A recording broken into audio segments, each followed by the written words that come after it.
Hello there. All right. So, welcome to another session. Also, yeah, we are going to be talking about how to create a compelling cover letter. It's very important. It's very important. It is very important. So, there are some, job description that can tell you to submit your resume and also your cover letter as well. All right. Submit a resume and your cover letter. Now, there are some that will not ask you to submit a cover letter, and when they don't ask it, you don't have to submit it. However, if they don't ask you to submit a cover letter, there is also a way that you should still write a cover letter while you are submitting your resume, especially if you are submitting it via email. All right, so it's very important to note that. Okay, so when you are asked to submit a cover letter, this is how you create your cover letter. Number one, it should just be a page, just a page thing, just a page document, and it should start with a header. So include your contact information and the employer's contact information. Remember that there were times that we were learning letters, types of letters in school while we were in secondary school and primary school, talking about the formal letter and informal letter, and then talking about the informal letter, the ones that you write to your colleagues and all, and formal letter, the ones you write for official purposes, right? So the same way that you write the address, the only difference is that it is not one at the left side, one at the right side. Everything's going to be on the same side. All right, so just put your contact information and the employer's contact information. The next one is your introduction. So state the position you are applying for and how you found about, how you found out about it. So this is not a pleasantry letter whereby you ask about, how you doing, I trust you're doing good, and it is a cover letter. All right, it is not a letter. Okay, it is not a letter. It is not a formal letter. It is a cover letter. All right, so there's no point of all those pleasantries. You don't know the person. You don't know the person from Adam. The person don't know it from Adam. In fact, there's no point. There's no point. Just keep it formal. So you just go ahead and state the position you're applying for and how you found out about it. For instance, I'm applying for a job for the position of XYZ. That's I stumbled upon the blah blah blah blah blah on XYZ newspaper, XYZ platform, blah blah blah. That just states where you found out about the job application. The next one is the body of the letter itself. So in this place, you discuss your qualifications and how they align with the job requirement, providing specific examples. All right, providing specific examples. So I cannot emphasize this enough, providing specific examples. So it is not just about just talking about your qualifications, I am this, I am that, I have done this. No, provide specific examples.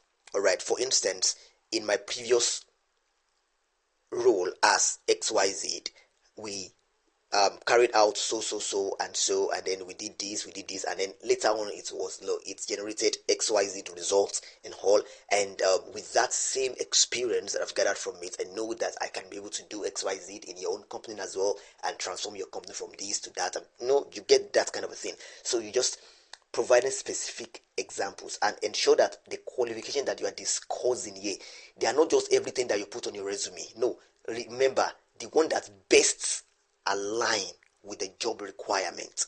That is the one that you should discuss here with specific examples. All right, so the next one here is the closing. So you reiterate your interest in the role again and thank the employer for their time, and that is going to be all about your cover letter. So real quick, let's quickly look into how you can polish your resume and cover letter, especially your cover letter. Now we've talked about the resume before, so how you can polish your cover letter. So proofread it again and again and again and again and again and again. In fact, go to ChatGPT, tell that guy to just help you to proofread it again. Just ensure that there are no mistakes in the spelling and the grammatical construction there. So read your documents out loud and ensure that it is making sense in your own ears as well. Alright, so the next one is format. Use a clean professional layout with a standard font and consistent formatting. Alright, so it's a cover letter, you don't have to make use of it like this document now, this like a bluish or something like that. Like, don't use this background color as your cover letter background. All right, let it just be white, like just plain white. That's fine. Nobody wants to know how good you are in terms of designing. All right, so there's no point of that aesthetics stuff there. Just put it white, clean layout, and then standard font. There's no point of using all these stylish fonts. There's no need. Just use Times Romans. I mean, just use that. It's very okay. Just use that. There's no point of all the stylish fonts, and also consistent formatting. So it means that on your resume, if they don't bold one paragraph and then italicize another paragraph and do normal paragraphs for another. No, don't do that.